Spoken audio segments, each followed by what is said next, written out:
E aí, filhos do Pai, como é que vocês estão? Todos bem? Esperamos que sim. Deus abençoe vocês. Vamos à reflexão de hoje. Mandem notícia, o Pai continua com saudade. Reflexão a partir do capítulo 16 do livro de Gênesis. Nós temos aqui a história de Sarai e o envolvimento da sua serva Agar, no contexto da promessa de Deus. Deus havia prometido a Abrão que ele seria pai de uma grande nação. E o tempo passa e, obviamente, o ser humano, com uma paciência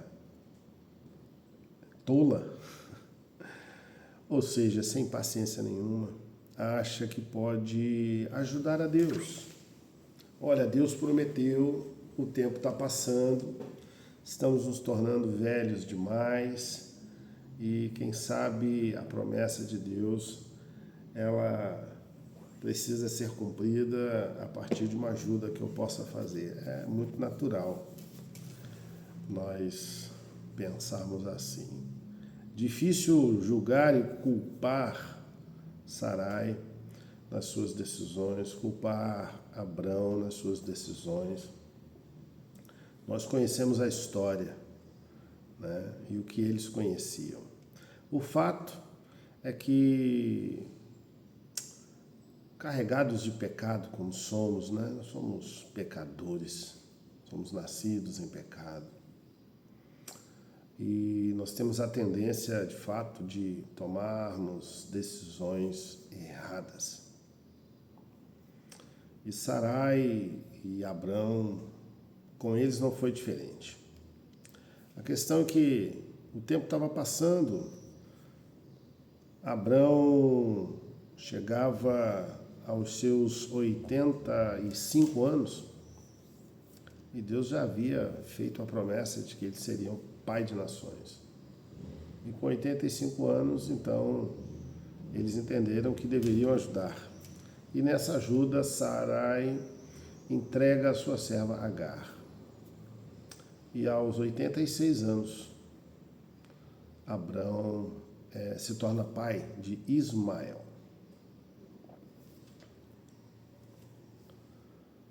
Só que a escrava Agar, no momento em que percebe que está grávida, lhe sobe a cabeça a ideia de que ela carregava o grande herdeiro de Abraão. Ela carregava o herdeiro do patriarca. Então isso a coloca numa posição de vaidade, a ponto de desrespeitar a sua senhora, né? E diante desse desrespeito, há um conflito conjugal. Sarai cobra Abrão o posicionamento e Abrão responde: ela continua sendo sua serva, você vai fazer com ela o que você quiser. Então Sarai humilha Agar a ponto dela fugir da sua senhora. E nesse episódio da fuga de Agar, ela tem um encontro com o anjo do Senhor. E o anjo do Senhor entrega-lhe uma promessa de que o filho dela seria também pai de grandes príncipes, mas que ela deveria voltar e se subjugar à sua senhora. Nasce Ismael. No capítulo 17, Deus chama Abrão a uma aliança, a aliança e a circuncisão. O símbolo dessa aliança que Deus faz com Abrão era um símbolo na própria carne de Abrão. Retirar ali o prepúcio e esse era o sinal que Abrão teria que ter. Ismael já estava com 13 anos, né? Vale imaginar, se se Abrão teve Ismael com 86 anos. E agora Abrão é chamado para fazer uma aliança, e a aliança da circuncisão. E Ismael tinha 13 anos, Abrão chega aos seus 99 anos, aguardando a promessa original do Senhor, que seria o nascimento do seu filho com Sarai. E é interessante pensar que Deus faz uma promessa, o tempo passa e o ser humano impaciente tenta tomar decisões que o intuito é de ajudar. E o Senhor visita Abraão mais uma vez. Lhe faz a aliança da circuncisão e avisa daqui a um ano, ou seja, ainda teria que esperar mais um ano. E Abraão com 99 anos, ou seja, ele espera até os 100 anos de idade para ver cumprir a promessa de Deus. Aos 100 anos de idade, chega Isaac, o filho da promessa. E interessante é que nesse ato da circuncisão, o Senhor toca na identidade de Abraão. Ele agora deixa de se chamar Abrão e se torna Abraão, pai de nações. No capítulo 17, nós vemos a instituição dessa circuncisão, ou seja, muda a identidade de Abraão. Nessa promessa, no capítulo 18, nós temos aqui a promessa ainda, né? Nós temos a promessa que o filho virá. E é interessante que nesse processo nós temos aqui uma intercessão. Capítulo 18, nós temos uma intercessão de Abraão pelo seu sobrinho Ló. Ele intercede pela cidade de Sodoma porque ele recebe, nessa visita do Senhor, ele recebe a informação de que o Senhor estaria enviando anjos para a destruição de Sodoma e Gomorra, por conta da impiedade que já surgia e crescia no seu arraial, né, na sua cidade. Então, Abraão ele entra como intercessor para salvar a vida do seu sobrinho. Embora ele não diga especificamente seu sobrinho, mas ele ora intercedendo para que se houvesse pelo menos 10 justos na cidade, se Deus preservaria a cidade de Deus. Havia dito que sim, que se houvesse 10 justos, ele preservaria a cidade. No entanto, apenas Ló e sua família foram salvos, né, da aniquilação daquela cidade. Interessante que no capítulo 19, vamos falar um pouquinho aqui sobre Ló recebendo esses anjos do Senhor, né?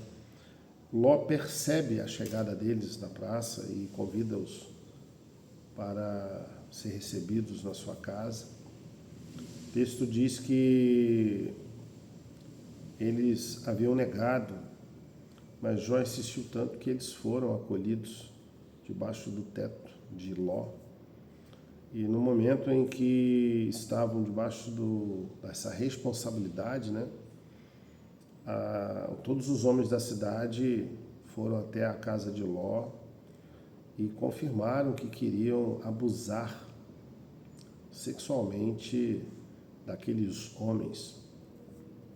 Ló chega a oferecer suas filhas para que eles não pudessem fazer aquilo debaixo do teto de Ló, porque culturalmente a gente sabe que quando você está sendo acolhido pela casa de alguém, esse alguém tem uma responsabilidade sobre o acolhido, né? Então qualquer coisa que pudesse acontecer com esse acolhido debaixo da sua casa seria responsabilidade dele. E ele sabia do peso desse compromisso. Ele chega a oferecer as suas filhas, né, para serem abusadas sexualmente por aqueles homens da cidade. E, no entanto, eles não quiseram. E o texto vai dizer que eles foram feridos de uma cegueira a ponto de não achar a porta da casa para invadir e retirar os anjos do Senhor da casa de Ló.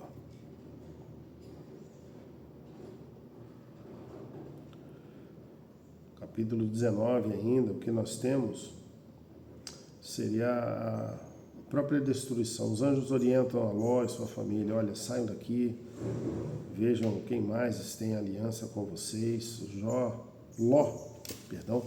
Ló chega a chamar os seus futuros genros, mas eles acharam que Ló estava brincando e os anjos então mandaram de uma forma determinante que Ló saísse com sua família. E Ló foi para uma cidade.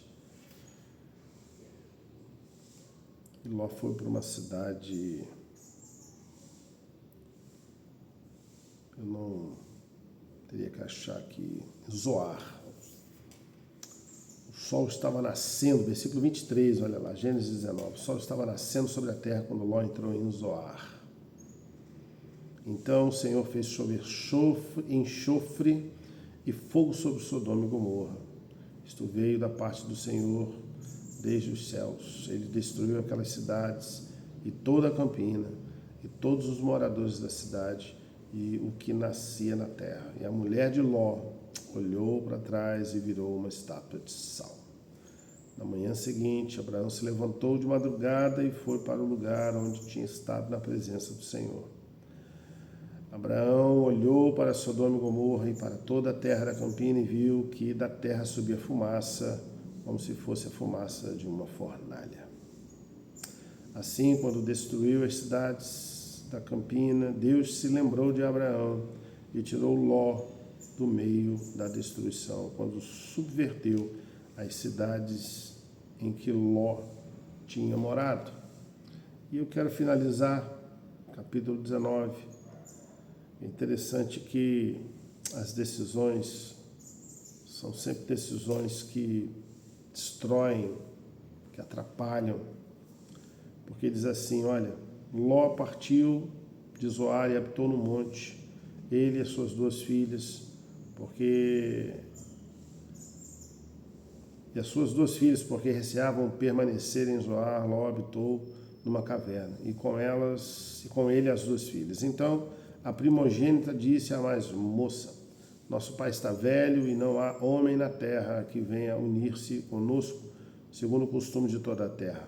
Venha, vamos embebedá-lo com vinho, deitemo-nos com ele e conservemos a descendência de nosso pai.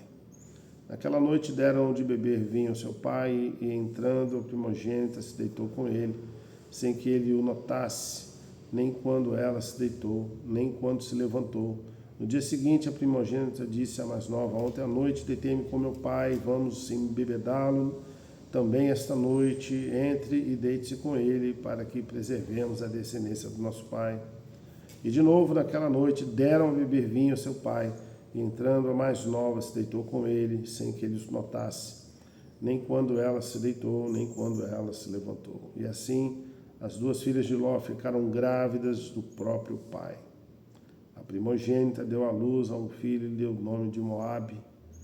Este é o pai dos Moabitas até o dia de hoje. A mais nova também deu à luz a um filho e deu o nome de Ben-Ami. Este é o pai dos Amonitas até os dias de hoje. E aí que a gente quer fechar, a gente fecha aqui. O vídeo ficou extenso, mas a gente fecha aqui para concluir o capítulo 19. E com a tristeza de perceber que as pessoas sempre tomam decisões na tentativa de ajudar. São decisões equivocadas e muitas vezes associadas a maus costumes, né? Embriaguez. E a gente percebe o quanto a iniquidade ela repousa nos corações, né? E aí o alerta para essa reflexão é: tomemos cuidado com a possível iniquidade habitando em nós, encontrando repouso nos nossos pensamentos, nas nossas decisões. Filhos do Pai, estejam atentos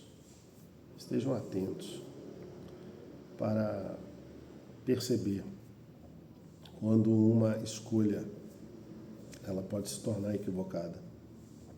Que Deus abençoe vocês, em nome de Jesus.